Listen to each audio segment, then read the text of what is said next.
আসসালামু আলাইকুম। আমরা আজকে একটা নতুন অধ্যায় শুরু করতে যাইতেছি। এই অধ্যায়টা হইতেছে আমাদের এইচএসসি কারিকুলামের সে একটা অধ্যায় যেটা আসলে বেশিরভাগ স্টুডেন্টের কাছে অনেক কঠিন লাগে। এবং কঠিন লাগার কারণ হইতেছে এই অধ্যায়ে অনেক অনেক নতুন টার্মিনোলজি ইউজ করা হইতেছে। তো আমরা আজকে এই অধ্যায়টার যে টপিকটা পড়বো সেটা আমি চেষ্টা করব যে সবচেয়ে সহজ ভাষায় বুঝাইতে এবং তোমরা যাতে সঠিকটা শিখতে পারো সেভাবে শিখাইতে। ঠিক আছে? তো চলো আমরা আজকে আলোচনা শুরু করি। দেখো, আজকে আমরা আলোচনা করব এই আবৃতবীজী এবং নগ্নবীজী উদ্ভিদের এই অধ্যায়টা। যে টপিকটা আমরা আজকে আলোচনা করব সেই টপিকটার নাম হইতেছে ফুল। ঠিক আছে? ফুল এবং ফুল সংক্রান্ত যত কিছু আছে আমরা আজকের এই ভিডিওতে কভার করার চেষ্টা করব। তো চলো শুরু করি। দেখো, আমরা ছোটবেলায় আমাদের বইগুলোতে লেখা থাকতো যে একটি আদর্শ ফুলের 5টা স্তবক পাওয়া যায়, কিন্তু আমাদের ইন্টারমিডিয়েটের যে বই যেটা আমরা ফলো করি সেখানে আমাদের বলা আছে যে একটা আদর্শ ফুলের 4টা স্তবক থাকে। তাহলে আমাদের একটু এই ধারণাটা যেটা ছিল স্তবকের বিষয়ে সেটা একটু আপডেট করতে হবে। সেটা হচ্ছে আমাদের আগে ধারণা ছিল যে 5টা স্তবক থাকে, এখন আমরা পড়বো একটা আদর্শ ফুলের স্তবক হইতেছে 4টা। ঠিক আছে? তো এখানে দেখো আমি একটা ছবি দিছি, একটা ফুলের ছবি দেখতে পাইতেছো তোমরা স্ক্রিনে, এবং এই ছবিটাতে আসলে আমরা 4টা স্তবক একটু আইডেন্টিফাই করি। চলো দেখো, পাপড়ি এইগুলো হইতেছে ফুলের পাপড়ি, যেটা আমরা গোলাপি রঙে দেখতে পাইতেছি। এই পাপড়ির নিচের দিকে দেখো সবুজ একটা অংশ দেখা যাইতেছে, সবুজ পাতার মতো কিছু অংশ থাকে পাপড়ির নিচে। এইগুলাকে বলা হয় আমার বৃতি। ঠিক আছে? এইগুলাকে বলা হয় বৃতি। তো ফুলের সবচেয়ে বাইরের যে স্তবক সেটার নাম হচ্ছে বৃতি। এখন আমরা দেখি তার পরের স্তবক কোনটা। তার পরের স্তবক হইতেছে এই যে গোলাপি রঙের অংশগুলা, যেগুলোকে আমরা পাপড়ি হিসাবে চিনি। তো পাপড়িকে ইংরেজিতে করলা বলা হয় এবং বাংলাতে সবকটা পাপড়িকে একসাথে দলমণ্ডল বলা হয়। তো আমরা এটাকে পাপড়ি হিসাবে বা দল হিসাবে আপাতত লিখি। তাহলে দ্বিতীয় স্তবক হইতেছে দল। এবং তারপরে দেখো ভিতরের দিকে যদি আমরা যাই, ভিতরের দিকে তৃতীয় স্তবক হিসাবে আমরা এই যে লম্বা লম্বা সুতার মতো কিছু অংশ দেখতে পাইতেছি পাপড়ির ঠিক ভিতরে। এই সুতার মতো অংশগুলোকে বলা হয় পুংস্তবক। ঠিক আছে? এগুলো হইতেছে আমাদের পুংস্তবক।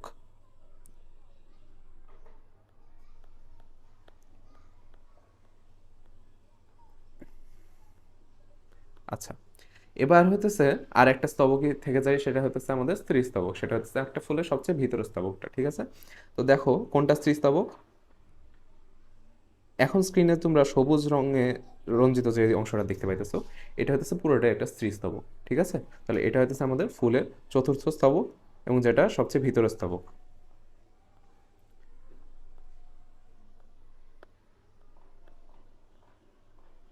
আচ্ছা, তো এখন আমরা একটু জেনে নিই কোনটার ইংরেজিটা কি। ঠিক আছে? ইংরেজি টার্মিনোলজিগুলো বায়োলজি পড়ার সময় একটু খেয়াল করবা, তাহলে বায়োলজি অনেক সহজ হবে। ঠিক আছে? ইংরেজিগুলো অত্যন্ত গুরুত্বপূর্ণ। তো দেখো, বৃত্তিকে আমরা কি বলি? বৃত্তিকে আমরা বলি হইতেছে ক্যালিক্স বলি। বৃত্তির ইংরেজি নাম হইতেছে ক্যালিক্স। তারপরে দলের ইংরেজি নাম হইতেছে করোলা।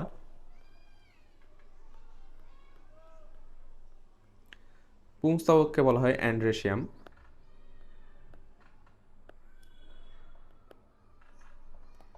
আর স্ত্রীস্তবককে বলা হয় গাইনেশিয়াম। গাইনেশিয়াম। আচ্ছা, তাহলে আমরা একটা ফুলের আদর্শ ফুলের 4টা অংশ আমরা বুঝে গেলাম, এবং সেটা এই ছবির মাধ্যমে আমরা ভিজুয়ালাইজ করে ফেললাম। বায়োলজি পড়ার সময় ভিজুয়ালাইজ করাটা অনেক জরুরি। তার কারণে তোমার হতেছে বায়োলজি সাবজেক্ট অনেক সহজ হবে। যারা ভিজুয়ালাইজ করতে পারে না, জাস্ট মুখস্থ করার চেষ্টা করে, তারা হইতেছে বায়োলজি অনেক কঠিন ভাবে এবং তাদের কাছে আসলেই কঠিন হয় জিনিসটা। তো তোমরা সবসময় চেষ্টা করবো যাতে ভিজুয়ালাইজ করে পড়তে পারো। আমরা এইভাবে পড়ানোর চেষ্টা করবো আর কি। তো দেখো, এখান থেকে কিছু তথ্য তোমাদের মনে রাখা লাগবে। তথ্যগুলো কি কি? এই বৃতি, বৃতি তো আসলে ফুলের একটা থাকে না, যদিও বা এই ফুলটাকে যেহেতু আমি লম্বচ্ছেদ করে কেটে দেখাইতেছি, সো তোমার মনে হতে পারে এই যে একটা বৃতি, এই একটা বৃতি। আসলে এরকম নয় ব্যাপারটা। যেহেতু এটা লম্বচ্ছেদ করে কেটে দেখাইতেছি, সো এখানে তোমার মনে হতে পারে যে দুইটা, কিন্তু আসলে না, দুইটা না। এটা আসলে একটা ফুলের পাপড়ির নিচে সারাউন্ডেড অবস্থায়, মানে গোল করে অনেক কটা বৃতি থাকতে পারে। তো এই বৃতির প্রত্যেকটা অংশকে, মানে সবকটা বৃতিকে সবকটা অংশকে একসাথে আমরা বৃতি বলতেছি, বাট বৃতির প্রত্যেকটা অংশকে আমরা বলি হচ্ছে বৃত্তাংশ, যেটাকে আমরা ইংরেজিতে বলি সেপাল। ঠিক আছে? তাহলে এই তথ্যটা তোমার একটু মাথায় রাখা লাগবে। এটা হয়তো তোমার এমসিকিউর জন্য মাথায় রাখা লাগবে যে বৃদ্ধির প্রত্যেকটা অংশকে ইন্ডিভিজুয়ালি কি বলি, সেপাল। ঠিক আছে, সেপাল।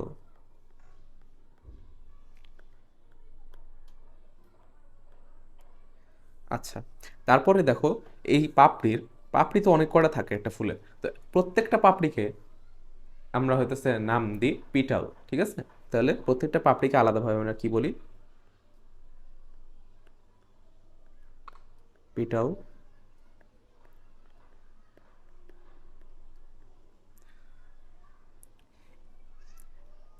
তারপরে দেখো পুংস্তবকের প্রত্যেকটার নাম কি একসাথে। পুংস্তবকের প্রত্যেকটা হইতেছে আমার প্রত্যেকটাকে আলাদা আলাদাভাবে এই এই সব কটাকে আমরা একসাথে পুংস্তবক বলি, কিন্তু প্রত্যেকটাকে আলাদা আলাদাভাবে আমরা কি বলবো, প্রত্যেকটা আলাদা আলাদাভাবে আমরা বলতে পারি হইতেছে তোমার আহ, এটাকে আমরা বলতে পারি তোমার এর দুইটা অংশের হিসাবে আমরা নাম করতে পারি। দেখো এখানে হচ্ছে মাথার এই যে গোল্লা মতো অংশটা, এটাকে বলে আমরা অ্যান্থার, আর নিচের যেটা এটাকে বলি আমরা ফিলামেন্ট বা পুংদণ্ড। ঠিক আছে, বাংলায় বললে। সো এটা নিয়ে আমাদের হচ্ছে মেন কোশ্চেন, আসলে এইটা ইম্পর্টেন্ট না আমাদের কোশ্চেনটার জন্য, আর এটা আসলে আলাদাভাবে নামটা জানার প্রয়োজন নাই। সো আমি এক্সট্রা তথ্য যতটা পারি অ্যাভয়েড করে যাওয়ার চেষ্টা করতেছি। এখন হচ্ছে তুমি দেখো এখানে আমি যেটা বলেছি যে পিটাল এবং সেপাল, এই দুটো অংশ এই দুটো তথ্য কেন মনে রাখবা। দেখো এই অধ্যায়ে অনেক তথ্য আছে, সবকটা তথ্য মনে রাখা অনেক কঠিন। সো আমি ট্রাই করতেছি যতগুলো মানে আননেসেসারি তথ্য সেগুলোকে এড়িয়ে যাওয়ার।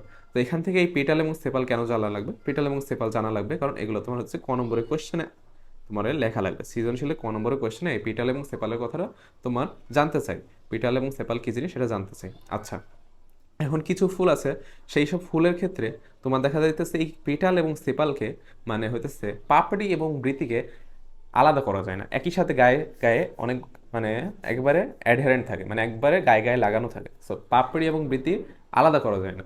সেক্ষেত্রে এই পিটাল এবং সেপাল তখন একসাথে আমরা একটা নাম দিই, সেটাকে বলা হয় টেপাল। ঠিক আছে, তাহলে পিটাল এবং সেপাল যদি একসাথে বলি আমি, পিটাল প্লাস সেপাল, এদেরকে যদি আলাদা না করা যায়, যদি গায়ে গায়ে একসাথে লেগে থাকে, তবে আমরা হইতেছে দুইটাকে একসাথে বলি টেপাল। ঠিক আছে, দুইটাকে একসাথে বলি টেপাল, বা বাংলায় বললে পুষ্পপুট। পুষ্পপুট।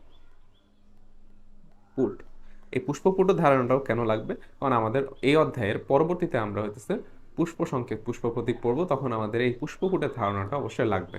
এবং এইটা হইতেছে তোমার ক নম্বরের কোয়েশ্চেনে এটাও ফ্রিকুয়েন্টলি আসে যে পুষ্পপুট বা টেপাল কি জিনিস। তাহলে টেপাল কি জিনিস, টেপাল যদি এমন কিছু ফুল আছে যেসব ফুলের আমরা ওই পাপড়ি এবং বৃতিকে আলাদা করতে পারি না, পাপড়ি এবং বৃতি গায়ে গায়ে একসাথে লেগে থাকে। সো সেই সব ফুলের ওই পাপড়ি এবং বৃতিকে একসাথে বলা হয় টেপাল বা পুষ্পপুট। ঠিক আছে, আচ্ছা, তাহলে এখন আমরা এই অধ্যায়ে নেক্সটে আমরা কি জানা লাগবে, নেক্সটে যেটা জানা লাগবে সেটা হইতেছে আমাদের এই পরাগধানী, সরি পুংস্তবক এবং স্ত্রীস্তবক, এগুলো অনেক টাইপের আছে, এর অনেক প্রকারভেদ আছে।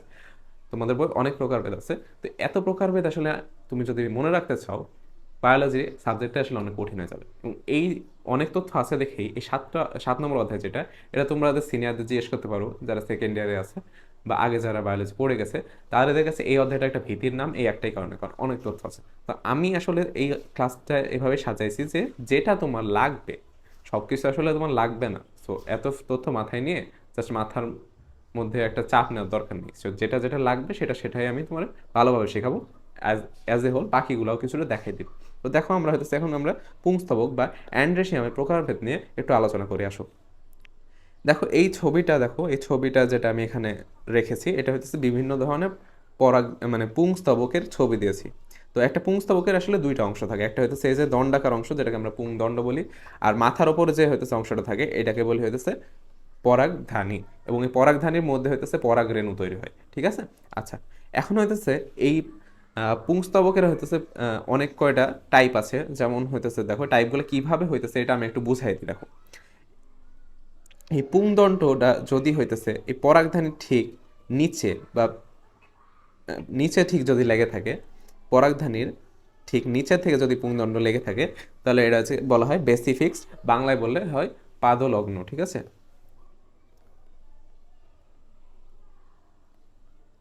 পাদলগ্ন।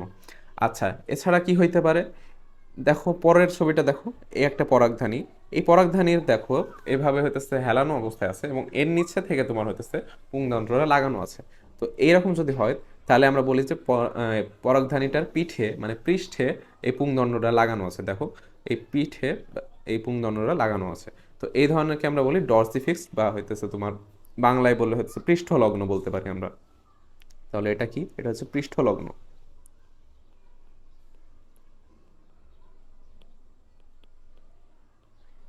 টর্সিফিক্সড পৃষ্ঠলগ্ন। এছাড়া কি হইতে পারে? এছাড়া তোমার হইতে পারে এমন, ধরো আমি যদি এঁকে দেখাই, এটা একটা পরাগধানী। ধরো এই পরাগধানীর সাইড থেকে পুরা সাইডের অংশটার সাথেই আমার পরাগ দণ্ডটা লেগে আছে, ঠিক আছে? পরাগ পুংদণ্ডটা হইতেছে এই পরাগধানীর পুরা এক সাইডের সাথে লেগে আছে। এরকম যদি হয় তাহলে আমরা হইতেছে পার্শ্বলগ্ন বলি, যেটা হইতেছে এই ছবিটাতে পার্শ্বলগ্ন একটা পরাগ পুংস্তবক দেখানো হয়েছে। এটা হইতেছে পার্শ্বলগ্ন পুংস্তবক, যেটা হইতেছে এই পরাগধানীর যে কোনো একটা সাইডে পুরা পৃষ্ঠ জুড়েই হইতেছে পুংদণ্ডরা লাগানো থাকে। আচ্ছা, তাহলে এইটা হইতেছে আমাদের সেই পার্শ্বলগ্ন পুংস্তবক। আচ্ছা, এখন আমাদের যেগুলো শিখাইলাম এগুলো তোমাদের লাগবে না, তোমরা শিখে ফেলছো, বুঝে ফেলছো, এখন এগুলো ভুলে যাও, এগুলো এক্সট্রা তথ্য মাথায় রাখা লাগবে না। কিন্তু এখন যে দুইটা আমি হইতেছে পুংস্তবকের টাইপ বলবো, এই দুইটা মনে রাখবা এবং এই দুইটা তোমাদের সবসময় কাজে লাগবে। দেখো 4 নম্বর যে ছবিটা দেখতে পাইতো, সেখানে 4 নম্বর ছবিটা, এই ছবিটার দিকে একটু খেয়াল করো। এই ছবিটা আর এই ছবিটা, এই দুইটা ছবিতে যে পুংস্তবক দেখানো হয়েছে তারা প্রায় একই। কারণ দেখো এরও হয়তো এই পরাগধানীর ঠিক পৃষ্ঠে বা পিঠের দিকে হয়তো তোমার পুংদণ্ড লাগানো আছে, এই পরাগধানীরও পৃষ্ঠে হয়তো তোমার পুংদণ্ডটা লাগানো আছে। তাহলে পার্থক্যটা কি? পার্থক্য হইতেছে এই পৃষ্ঠলগ্ন যেটা আমি পড়াইছিলাম, এই পৃষ্ঠলগ্ন হইতেছে পুংস্তবকে পরাগধানীর তোমার পৃষ্ঠের সাথে পুংদণ্ডটা খুব দৃঢ়ভাবে লাগানো থাকে, ঠিক আছে? আর পাশে যে ছবিটা দেখতেছো, এই ছবিটাতে হইতেছে তোমার পরাগধানীর পৃষ্ঠে পুংদণ্ড লাগানো আছে কিন্তু খুব আলতোভাবে সূক্ষ্মভাবে লাগানো থাকে। যার কারণে তোমার এই যে পরাগধানী যেটা আছে, পরাগধানীটা হাওয়া যখন বাতাস হয় তখন এদিক ওদিক দুলতে পারে, চারিদিকে দূরে বেড়ায়, ঠিক আছে? খুব সূক্ষ্মভাবে যেহেতু হইতেছে আমার এই মানে পুংদণ্ডটা লাগানো আছে, সো পরাগধানী যেটা, এটা হইতেছে বাতাসের সাথে এদিক ওদিক দুলতে পারে খুব সহজে, যার কারণে পরাগরেণুগুলা ছড়াই পড়তে পারে এর ভিতর থেকে। আচ্ছা, তাহলে এই পরাগধানীর হইতেছে তোমার টাইপটা বা এই পুংস্তবকের টাইপটা, এটাকে আমরা বলি হইতেছে সর্বমুখ, বাংলায় বললে সর্বমুখ। আর ইংরেজিতে যদি বলি তাহলে হচ্ছে ভার্সেটাইল, ভার্সেটাইল। সো এই টাইপটা তোমরা মনে রাখবা, আর এই টাইপটাই তোমাদের সব জায়গাতে লাগবে, ঠিক আছে? তাহলে আমি একটু হাইলাইট করে দিলাম, তোমরা এইটা জাস্ট মনে রাখবা, বাকিগুলো বুঝেছো, ভালো কথা, ভুলেছো। এখন দেখো আরেকটা যেটা টাইপ, এই ছবিগুলোর মধ্যে সেই টাইপটা নাই, আমি তোমাদেরকে এঁকে দেখাই। তাহলে আরেকটা যদি আমি টাইপ দেখাই, ধরো এইটা হইতেছে আমাদের পুংস্তবকের পুংদণ্ডটা, ঠিক আছে? আচ্ছা, এই পুংদণ্ডের মাথায় থাকে পরাগধানী। তো পরাগধানীর সাইজটা যদি হইতেছে তোমার আমাদের মানুষের কিডনির মতো হয়, ঠিক আছে, কিডনির মতো হয়, তাহলে হইতেছে এই ধরনের পুংস্তবককে বলি হইতেছে বৃক্কাকার পুংস্তবক, ঠিক আছে? তাহলে এটাকে কি বলতেছে? বৃক্কাকার পুংস্তবক,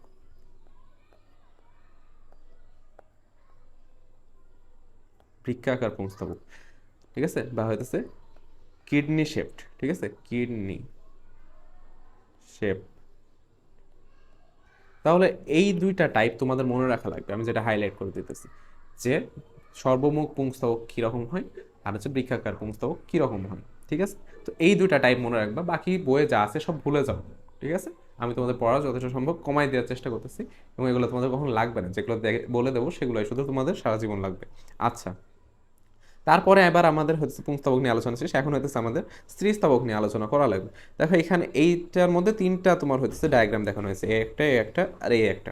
তো এই দেখো এখানে হচ্ছে এই স্তবকটার নাম কি বলতো? এটা হচ্ছে আমাদের স্ত্রীস্তবক। তারপরে পাশে এই যে সুতার মতো অংশগুলো হইতেছে আমাদের পুংস্তবক, তার বাইরে হইতেছে আমাদের পাপড়িগুলো এবং তার বাইরে হইতেছে বৃতি। এখন একটা কথা চিন্তা করে দেখো, যেই জিনিসটার উপরে হইতেছে ফুলের 4টা স্তবক সজ্জিত আছে, সেটা হচ্ছে এই যে সবুজ অংশটা, এটার উপর ফুলের 4টা স্তবক সজ্জিত আছে। তো যেটার উপর সজ্জিত থাকে সেটাকে বলা হয়েছে পুষ্পের অক্ষ বা পুষ্পাক্ষ, ঠিক আছে, ফ্লোরাল অ্যাক্সিস। এখন এই ফ্লোরাল অ্যাক্সিসের উপরে সবার উপরে যদি হচ্ছে আমার এই মানে স্ত্রীস্তবকটা থাকে, সবার উপরে সর্বোচ্চ স্থানে যদি স্ত্রীস্তবকটা থাকে এবং বাকি স্তবকগুলো যদি পর্যায়ক্রমে তার থেকে নিচে নিচে থাকে, তবে এই ধরনের হতেছে আমার স্ত্রীস্তবককে আমরা বলি অধিগর্ভ, ঠিক আছে, অধিগর্ভ গর্ভাশয়, ঠিক আছে, অধিগর্ভ গর্ভাশয় বলি আমরা, বা অধিগর্ভ স্ত্রীস্তবক বলি। এটা খুব সহজে বোঝা যায় যদি গর্ভাশয় সবার উপরে থাকে। এই যে আমার স্ত্রীস্তবকের গর্ভাশয়টা যদি সবার উপরে স্থাপিত হয় ফ্লোরাল অ্যাক্সিসে, তাহলে আমরা কি বলতেছি, অধিগর্ভ গর্ভাশয়, ঠিক আছে। আর এই ছবিটাতে দেখো, এই ছবিটাতে হইতেছে এই যে আমার স্ত্রীস্তবকের এই যে গর্ভাশয়, একটা স্ত্রীস্তবকের তিনটা অংশ থাকে। একটা হইতেছে এই যে মাথার অংশ, যেটা হচ্ছে গর্ভমুণ্ড বলা হয়, তার নিচের লম্বা অংশ গর্ভদণ্ড, আর নিচের সবার নিচের অংশটাকে বলা হয় গর্ভাশয়। তো এই গর্ভাশয়টা দেখো, এই ফুলের গর্ভাশয়টাই সবার নিচে আছে, এবং এর ওপরে এই যে পর্যায়ক্রমে বৃতি, তারপরে পাপড়ি, তারপরে হইতেছে তোমার এই যে পুংস্তবকটা সজ্জিত আছে, মানে গর্ভাশয় সবার নিচে আছে। তো এই ধরনের হইতেছে আমার যদি গর্ভাশয় হয়, তাহলে আমরা কি বলি, অধগর্ভ গর্ভাশয়, অধগর্ভ গর্ভাশয়। তাহলে আর মাঝখানে যে ছবিটা আমি দিয়ে রাখছি, এটা আমি যদিও দিছি, এটা তোমাদের লাগবে না, এবং তোমাদের বইয়ে এটা আছে, এটার নাম গর্ভকটি গর্ভাশয়, তোমাদের এটা জানার দরকার নেই, ঠিক আছে। তোমাদের পড়া কমায় নাও এই অধ্যায়টা, তুমি যত কম পড়বা, স্পেসিফিক জিনিস পড়বা, ততই তোমাদের সহজ হবে বায়োলজি। তো এইটা লাগবে না, কখনোই লাগবে না। তোমাদের যেটা লাগবে সেটা হচ্ছে অধিগর্ভ গর্ভাশয় কি এবং অধগর্ভ গর্ভাশয় কি, এইটাই সবসময় লাগবে, ঠিক আছে। তো এই দুটা মনে রাখো। এখন হইতেছে আমাদের আমাদের এই ফুলের হইতেছে, আমরা স্ত্রীস্তবক নিয়ে আলোচনা করছি এবং পুংস্তবক নিয়ে আলোচনা করছি। এখন হইতেছে আমাদের আলোচনার বিষয় যেটা, সেটা হইতেছে আমাদের পাপড়ি নিয়ে আলোচনা করতে হবে, মানে হইতেছে আমাদের দল নিয়ে আলোচনা করতে হবে। তো একটা ফুল মুকুল অবস্থায়, যখন মুকুল অবস্থায় থাকে, যখন ফুলটা পুরোপুরি ফোটে নাই, তো এই সময় এই ফুলের পাপড়িগুলা পরস্পরের সাপেক্ষে, মানে প্রত্যেকটা পাপড়ি, মানে প্রত্যেকটা পিটাল পরস্পরের সাপেক্ষে কিভাবে সজ্জিত আছে, এটাকে বলা হয় আমাদের পুষ্পপত্র বিন্যাস, বা ইংরেজিতে বললে এস্টিভেশন, ঠিক আছে। তাহলে আমরা এখন হইতেছে পুষ্পপত্র বিন্যাস বা এস্টিভেশন নিয়ে কথাবার্তা বলবো। পুষ্পপত্র বিন্যাস, বা ইংরেজি বললে এস্টিভেশন। এই টপিকটা খুবই ইম্পর্টেন্ট, বোথ ফর এমসিকিউ, এই এমসিকিউ তোমার অ্যাডমিশনের এমসিকিউ এবং তোমার এইচএসসির এমসিকিউ। এই অধ্যায়ে অনেক অনেক প্রশ্ন করার মানে সুযোগ থাকলেও ঘুরে ফিরে কিছু জিনিসের প্রশ্ন আসে, কিছু টপিক থেকে কোয়েশ্চেন আসে। এগুলো তুমি যদি না জানো, তাহলে তুমি সব কিছুকে সমান গুরুত্ব দিয়ে পড়তে যাবে এবং অধ্যায়টা কঠিন করে ফেলবা। সো আমাদের এখানে এই টপিকটা খুবই গুরুত্ব দিয়ে পড়তে হবে, সেটা হচ্ছে পুষ্পপত্র বিন্যাস। এটা 100% ইম্পর্টেন্ট সব জায়গাকার এমসিকিউর জন্য, সেটা অ্যাডমিশন হোক বা এইচএসসি হোক। এখন আমি কি বলেছি, যে পুষ্পপত্র বিন্যাস হইতেছে একটা ফুল যখন মুকুল থাকে, ফুলটা যখন ফোটে না, বা ফোটার পরেও এই ফুলের প্রত্যেকটা পাপড়িগুলা একে অপরের সাপেক্ষে কিভাবে বিন্যস্ত আছে, এইটা হইতেছে আমাদের পুষ্পপত্র বিন্যাস বা এস্টিভেশন। তো এই এই পুষ্পপত্র বিন্যাসের কয়েকটা প্রকারভেদ আছে, সেটাই আমরা নিচে দেখতে পাইতেছি। দেখো, এইগুলো হইতেছে ফুল। এই ফুলগুলো আমি ধরো উপর থেকে দেখতেছি, ফুলটাকে আমি উপর থেকে দেখতেছি, তাহলে আমি কি এই পাপড়িগুলোকে কিভাবে দেখবো? দেখো, পাপড়িগুলোকে, আমরা ফুলগুলোকে উপর থেকে দেখলে এরকম গোল গোল লাগবে, ঠিক আছে। তো এখন দেখো, এই প্রথম ফুলটার পাপড়িগুলো পরস্পরের সাথে কিভাবে মানে সজ্জিত আছে, এটা একটু দেখো। এইটা একটা পাপড়ি, এইটা একটা পাপড়ি, এইটা একটা পাপড়ি, এটা আরেকটা, আর এটা হচ্ছে 5 নম্বর পাপড়িটা। এখন দেখো, প্রত্যেকটা পাপড়ি হইতেছে একটা পাপড়ির প্রান্ত আরেকটা পাপড়ির সাথে হইতেছে স্পর্শ করে আছে।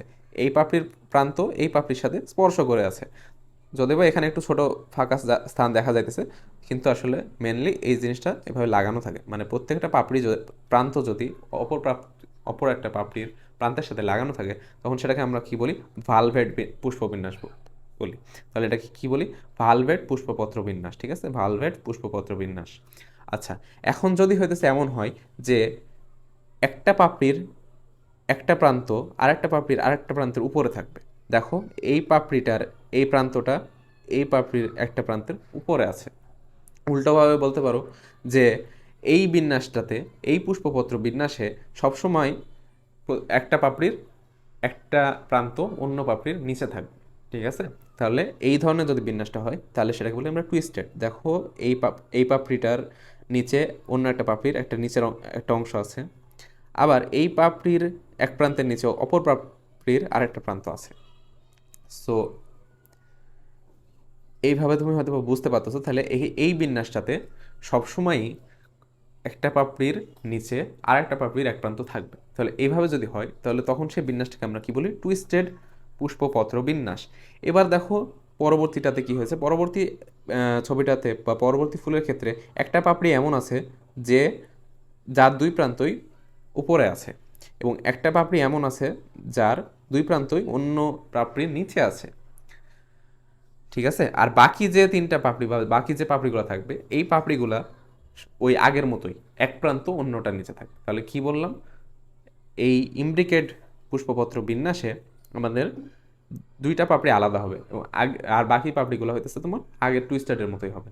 দুইটা পাপড়ি আলাদা কেমনে হবে? একটা হইতেছে দুই প্রান্তই অন্য পাপড়ির উপরে থাকবে, আর আরেকটা দুই প্রান্তই নিচে থাকবে, আর বাকি যেগুলো সেগুলো হচ্ছে এক প্রান্ত করে নিচে থাকবে।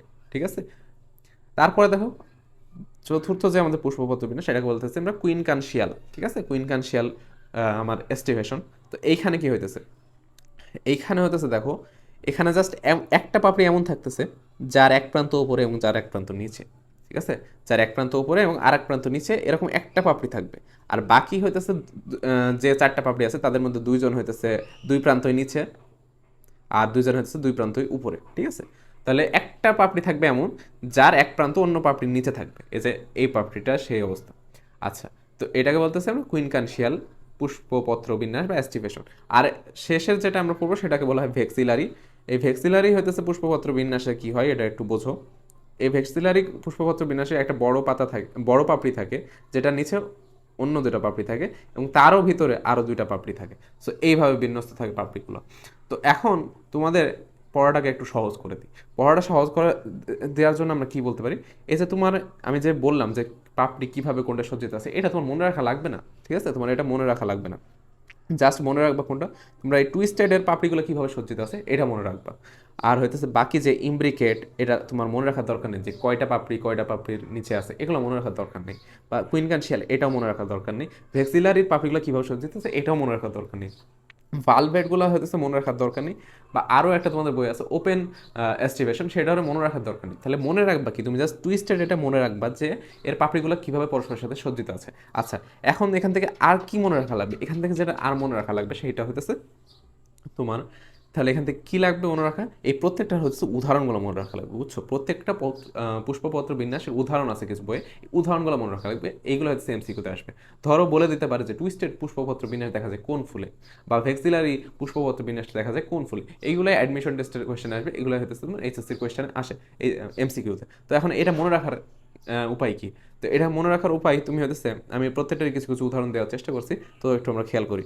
দেখো প্রথম যে ফুলটা আমি দেখতে পাইতেছি, এখানে কিছু ফুলের ছবি দেখতে পাইতেছি। তো প্রথম যে ফুলটা, এই যে এই ফুলটা আমরা সবাই চিনি, এটা হচ্ছে জবা ফুল। ঠিক আছে, জবা ফুল। তো জবা ফুলের হচ্ছে পুষ্পপত্র বিন্যাস কেমন? জবা ফুলের পুষ্পপত্র দেখো, এই পাপড়িটার একটা অংশ এই পাপড়ির নিচে আছে, আবার এই পাপড়িটার একটা অংশ এই পাপড়ির নিচে আছে, এই পাপড়িটারই আরেকটা অংশ এই পাপড়ির নিচে আছে। তার মানে এটা কোন বিন্যাস?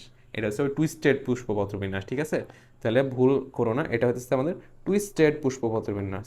টুইস্টেড পুষ্পপত্র বিন্যাস বা টুইস্টেড অ্যাস্টিভেশন। সো আর সব উদাহরণ ভুলে গেল, এই উদাহরণটা কখনোই ভুলবা না যে জবার টুইস্টেড পুষ্পপত্র বিন্যাস দেখা যায়। কেন এত ইম্পর্টেন্স দিয়ে বলতেছি, পরবর্তীতে ক্লাসগুলো যদি করবো তাহলে তুমি বুঝে যাবা যে আসলে কেন আমি জবাকে এত ইনফ্লুয়েন্স, মানে এত মানে তোমার জোর দিতেছি কেন। এইটা মনে রাখো, বাকিগুলো মনে রাখার ট্রাই করো, বাট এইটা ভুলে যাওয়া যাবে না, বাকিগুলা মনে রাখার চেষ্টা করতে হবে, কিন্তু এইটা কখনোই বলা যাবে না। আচ্ছা, পরের যে ফুল এটা হচ্ছে আমাদের কৃষ্ণচূড়া ফুল। ঠিক আছে, এই যে ফুলটা এটা হচ্ছে কৃষ্ণচূড়া ফুল। তো কৃষ্ণচূড়া, কালো কাসুন্দা এই ফুলগুলার হইতেছে তোমার কোন ধরনের মানে পুষ্পপত্র বিন্যাস দেখা যায়? এটা হইতেছে তোমার ইমব্রিকেট পুষ্পপত্র বিন্যাস দেখা যায়, ইমব্রিকেট। তাহলে ইমব্রিকেটের উদাহরণ কি? ইমব্রিকেটের উদাহরণ হইতেছে আমাদের কৃষ্ণচূড়া। ঠিক আছে, এই যে এই ফুলটার নাম হইতেছে কৃষ্ণচূড়া। কৃষ্ণচূড়া, ঠিক আছে, কৃষ্ণচূড়া মনে রাখবা। এছাড়া মনে রাখতে পারো কালো কাসুন্দা।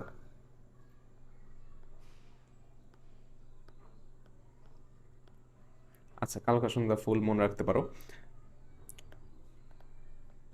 আচ্ছা, তারপরে দেখো একটা হইতেছে ছবি আছে, পরের ছবিটা যদি আমি একটু দেখাই, পরের ছবি এই যে যেটা দেখতেছো, এই ফুলগুলার বিন্যাস তোমার কিসের মতো মনে হচ্ছে? এগুলো হচ্ছে তোমার ভেক্সিলারি বিন্যাস। ঠিক আছে, ভেক্সিলারিটা এটা হচ্ছে তোমার ভেক্সিলারি টাইপের বিন্যাসটা। তো ভেক্সিলারির উদাহরণ কি? ভেক্সিলারির উদাহরণ হচ্ছে এটা হচ্ছে সিমের ফুল, তাহলে সিম। আর এটা হচ্ছে এই ফুলটাকে তোমরা অনেকে হয়তো চেনো, এই ফুলটাকে বলা হয় অপরাজিতা ফুল, খুবই সুন্দর দেখতে ফুল। এই ফুল দিয়ে চাও বানানো যায়, ঠিক আছে, অপরাজিতা। তো এই শিম এবং অপরাজিতা এই দুটা ফুল হইতেছে আমার ভেক্সিলারি বিন্যাস। এগুলো তুমি বাইরে থেকে ফুলগুলো দেখলেই বুঝতে পারবো যে এটা ভেক্সিলারির মতো, কারণ এটা একটু অন্য টাইপের, তো এটা দেখে বোঝায়। তারপরে দেখো লাস্ট যে ছবিটা, এই ছবিটা আসলে কোনো ফুলের ছবি নাই, তোমরা হয়তো কনফিউজ হইতে পারো আসলে কেন এইটা দিছি। এটা দেওয়ার কারণ আছে, দেখো এটা খুব তোমাদের সহজ করার জন্যই দিছি।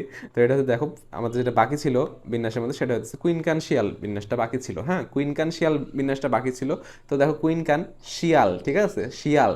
তো এই শিয়াল বল দেখে আমি হচ্ছে দেখো এই ছবিটা দিছি, এখানে একটা শিয়াল দেখা যাইতেছে, হ্যাঁ, এই জন্য আমি হচ্ছে ছবিটা দিছি। তো শিয়াল কি খাইতেছে বলো তো? শিয়াল এখানে খাইতেছে হইতেছে দেখো পেয়ারা খাইতেছে, হ্যাঁ, শিয়াল পেয়ারা খাইতেছে। তো হইতেছে তাহলে কুইনকান শিয়াল টাইপের হইতেছে পুষ্পপত্র বিন্যাস দেখা যাবে কা পেয়ারার ফুলে, ঠিক আছে, এই জন্য আমি এই ছবিটা দিছি পেয়ারার ফুলে। তাহলে আমরা কুইনকান শিয়াল টাইপের হইতেছে পুষ্পপত্র বিন্যাস দেখতে পারবো, হ্যাঁ। আচ্ছা, তো এই গেল হইতেছে আমার কিছু মানে পুষ্পপত্র বিন্যাস। তো এখান থেকে এই কোন ফুলে কি টাইপের পুষ্পপত্র বিন্যাস দেখা যাইতেছে এগুলো মনে রাখবো। এইগুলো হচ্ছে এমসিকিউ আসবে, এইগুলো হচ্ছে সব জায়গাতে এমসিকিউ, তো এগুলো নর্মালি আসে। সো এই জিনিসগুলো ভোলা যাবে না। তার মধ্যে সবচেয়ে বেশি ইনফ্লুয়েন্স দিয়ে কোনটাকে আমি বলেছি, সবচেয়ে বেশি ইনফ্লুয়েন্স আমি দিচ্ছি এইটার উপরে, এই যে টুইস্টেড উদাহরণ মনে রাখবো সবসময় যাবো, ঠিক আছে। আচ্ছা, তো নেক্সটে আমরা যেটা পড়বো সেটা হচ্ছে, আচ্ছা নেক্সটে আমরা যে টপিকটা পড়বো এটা হচ্ছে অমরা বিন্যাস, ঠিক আছে। এবার আমাদের পড়া বিষয় হচ্ছে অমরা বিন্যাস।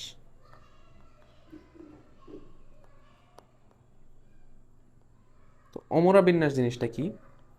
অমরা দেখো একটা ফুলের হইতেছে, আমি যদি প্রথম ছবিটাতে আবার ফিরে যাই, প্রথম যে ছবিটা দিয়ে শুরু করছিলাম এই ছবিটা যদি দেখো, এই ছবিতে দেখো এটা হচ্ছে একটা স্ত্রীস্তবক। এই স্ত্রীস্তবকের মধ্যে দেখো, এই স্ত্রীস্তবকের কয়েকটা পার্ট বলছিলাম, এটা হচ্ছে গর্ভমুণ্ড, ঠিক আছে, মাঝখানের লম্বা অংশটা হচ্ছে গর্ভদণ্ড, নিচে থাকতেছে গর্ভাশয়। মানে গর্ভাশয়ের মধ্যে থাকে, গর্ভাশয়ের মধ্যের যে টিস্যু, এই গর্ভাশয়ের মধ্যে টিস্যুটাকে বলা হয় হচ্ছে অমরা, ঠিক আছে। গর্ভাশয়ের ভিতরে তাহলে কি থাকতেছে? গর্ভাশয়, এর ভিতরে থাকতেছে হইতেছে অমরা। এই অমরা থেকে হইতেছে, এই অমরা নামক টিস্যুটা থেকে হইতেছে তোমার ডিম্বক তৈরি হয়, ঠিক আছে, ডিম্বক তৈরি হয়। আচ্ছা, এখন যে ছবিগুলো তোমাকে এখানে দেখাইছে এগুলো হচ্ছে অমরা বিন্যাসের কিছু ছবি দেখাইছে, ঠিক আছে, অমরা বিন্যাসে। তো অমরা বিন্যাসের ছবি, আসলে অমরা বিন্যাস বলতে কি বোঝায়?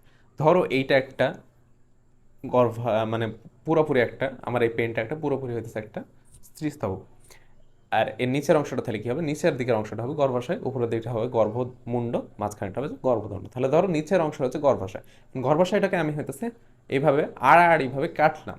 কেটে আমি যদি উপর থেকে দেখি তাহলে যেভাবে দেখতে পাবো আমি গর্ভাশয়টাকে, সেইগুলো হচ্ছে এই ছবিগুলো, ঠিক আছে। আড়াআড়িভাবে কেটে উপর থেকে দেখলে আমি এইরকম দেখতে পাবো, ঠিক আছে। এই প্রথম যে পাঁচটা ছবি সেটা হইতেছে আমি একটা গর্ভাশয়কে আড়াআড়িভাবে কেটে উপর থেকে দেখতেছি, মানে প্রস্থচ্ছেদ করে দেখতেছি। আর পরবর্তী যে দুইটা হইতেছে গর্ভাশয় দেখা যাচ্ছে, এটার ক্ষেত্রে হচ্ছে আমরা এই স্ত্রীস্তবকটাকে এভাবে লম্বালম্বিভাবে কেটে দেখতেছি, ঠিক আছে, একটা লম্বালম্বি কেটে দেখতেছি, পাশ থেকে এইভাবে দেখতেছি লম্বালম্বিভাবে কেটে। তো এইটাকে কি বলে? এটা হচ্ছে লম্বচ্ছেদ বলা হয়। তাহলে পরের দুটো হচ্ছে লম্বচ্ছেদ করা হয়েছে, আর হইতেছে আগের পাঁচটা হইতেছে প্রস্থচ্ছেদ করা হয়েছে। এখন দেখো, তাহলে যদি তাই হয়, প্রস্থচ্ছেদ যদি করি, তাহলে আমার এখন এই যে লাল রঙে রঞ্জিত যে অংশটা দেখতে পাইতেছে এটা হচ্ছে তাহলে আমার গর্ভাশয়ের দেওয়াল। তো গর্ভাশয়ের দেওয়াল হইতেছে, এটা হচ্ছে এই গর্ভাশয়ের দেওয়ালে যে টিস্যুটা থাকে সেটা হচ্ছে অমরা। তো এই অমরা থেকে এই যে অংশটা দেখতে পাইতেছে, গোল মতো একটা অংশ তৈরি হইতেছে, এইটাকে বলা হচ্ছে ডিম্বক। তাহলে আমাদের হচ্ছে অমরার মধ্যে ডিম্বকগুলো কিভাবে সজ্জিত আছে এটাকেই বলা হয় অমরা বিন্যাস, ঠিক আছে। গর্ভাশয়ের ভিতরে অমরাতে ডিম্বকগুলো কিভাবে সজ্জিত আছে এটাই হইতেছে আমাদের অমরা বিন্যাস, ঠিক আছে। আচ্ছা, তো প্রথম টাইপের অমরা বিন্যাসের হইতেছে আমার নাম কি বলতেছি, প্রথম অমরা বিন্যাসের নাম হইতেছে মার্জিনাল। প্রথম অমরা বিন্যাসের নাম হচ্ছে মার্জিনাল। এই মার্জিনালে কি হইতেছে? মার্জিনালে হইতেছে আমার অমরাটা থাকতেছে যে গর্ভাশয় প্রাচীরের, এবং এই গর্ভাশয় প্রাচীরের একটা জায়গা থেকে, এক প্রান্ত থেকে হইতেছে তোমার একটা ডিম্বক তৈরি হইতেছে। তো হইতেছে এই মার্জিনাল বলা হইতেছে এই অমরা বিন্যাসকে। এছাড়া একে বলা হয় একপ্রান্তীয় অমরা বিন্যাসও বলা হয়, কারণ কি? কারণ হচ্ছে এই গর্ভাশয় প্রাচীর একটা প্রান্ত থেকে জাস্ট এই একটা ডিম্বক তৈরি হইতেছে এইভাবে, ঠিক আছে, তাহলে মার্জিনাল। আচ্ছা, পরেরটাতে আসি, পরেরটাতে হইতেছে দেখো অমরাটা অবস্থিত হইতেছে এই গর্ভাশয়ের ঠিক মাঝ বরাবর, এটা হচ্ছে অমরা টিস্যু, ঠিক আছে, আমাদের অমরা টিস্যু হচ্ছে এইটা। এবং দেখো এখান থেকে এই যে বাইরের দিকে কিছু ডিম্বক তৈরি হইতেছে ছোট ছোট। তো এই ডিম্বকগুলো আবার দেখো এই যে কয়েকটা প্রকোষ্ঠের মধ্যে মানে প্রকোষ্ঠের মধ্যে তৈরি হয়েছে ডিম্বকগুলো, কিন্তু এই যে প্রাচীর দিয়ে আলাদা আলাদা হয়ে গেছে, ঠিক আছে, প্রাচীরের মাধ্যমে কিন্তু প্রকোষ্ঠ গঠিত হয়েছে। দেখো এই যে নীলগুলো যেটা দেখতেছো এগুলো হচ্ছে প্রাচীর। তো দেখো এই প্রাচীরগুলো থাকার কারণে এই ডিম্বকগুলো কিন্তু আলাদা আলাদা প্রকোষ্ঠে আছে। সো এই ধরনের যদি অমরবিন্যাস হয় তাহলে সেটাকে আমরা বলি হচ্ছে অ্যাক্সিয়াল। আসলে এটা বানানটা আসলে এরকম অ্যাক্সিয়াল বা অক্ষীয়, ঠিক আছে, অক্ষীয় বা অ্যাক্সিয়াল, ঠিক আছে। আচ্ছা পরেরটাতে দেখো, পরেরটাতে হইতেছে আমার এইটা হইতেছে আমার আবারও সেই অমরা টিস্যু, এবং এ থেকে যে ডিম্বকগুলো তৈরি হইতেছে আগের মতোই, কিন্তু এখানে পার্থক্য কি, পার্থক্য হইতেছে দেখো আগের এক্সিয়াল ধরনের অমরা বিন্যাসে হইতেছে প্রকোষ্ঠে বিভক্ত ছিল, এখন কিন্তু এই মাঝখানে এই যে প্রকোষ্ঠগুলো কিন্তু নেই, প্রকোষ্ঠগুলো কিন্তু এখন আর নেই, যেটা আমাদের হচ্ছে এটাতে ছিল। আচ্ছা, তো এটাকে বলতেছে আমরা free central type, free central type হইতেছে অমরা বিন্যাস। পরেরটাতে দেখো, পরেরটাতে হইতেছে অমরা টিস্যুটাতে আছে হইতেছে আমাদের গর্ভাশয়ের প্রাচীরে, এবং এই বহু প্রান্ত থেকে মানে একাধিক প্রান্ত থেকে হচ্ছে এই যে ডিম্বক তৈরি হচ্ছে এই গর্ভাশয় প্রাচীরের একাধিক প্রান্ত থেকে। আগে প্রথমটাতে দেখলাম এক প্রান্ত থেকে, এখন দেখতেছি একাধিক প্রান্ত থেকে, যার কারণে এটাকে বলা হয় বহুপ্রান্তীয় অমরবিন্যাস বা প্যারাইটাল, ঠিক আছে। পরেরটাতে দেখো, পরেরটা হইতেছে আমার সুপারফিশিয়াল টাইপের অমরা বিন্যাস। এখানে কি, এখানে অমরাটা এখানে মাঝ বরাবর আছে এবং একাধিক প্রকোষ্ঠ হয়েছে, এই প্রকোষ্ঠের ভিতরে দেখো ডিম্বকগুলো তৈরি হইতেছে, একাধিক প্রকোষ্ঠ থাকবে, একাধিক অনেক অনেক ডিম্বক তৈরি হবে, ঠিক আছে, অনেক অনেক প্রকোষ্ঠ থাকবে, অনেক অনেক ডিম্বক তৈরি হবে, এই টাইপের হতেছে, এটাকে বলতেছে সুপারফিশিয়াল টাইপের অমরা বিন্যাস। তো সুপারফিশিয়াল টাইপের অমরা বিন্যাস। পরের যেটা দেখতে পাইতেছো এটা কিন্তু লম্বচ্ছেদ আমি বলছিলাম, মানে হচ্ছে আমরা এইভাবে লম্ব লম্ব বরাবর কেটে দেখতেছি, তো এটা হচ্ছে লম্বচ্ছেদ। তো এই ধরনের বিন্যাসকে বলে বেজাল বা মূলীয়, ঠিক আছে, বেজাল বা মূলীয়, ঠিক আছে।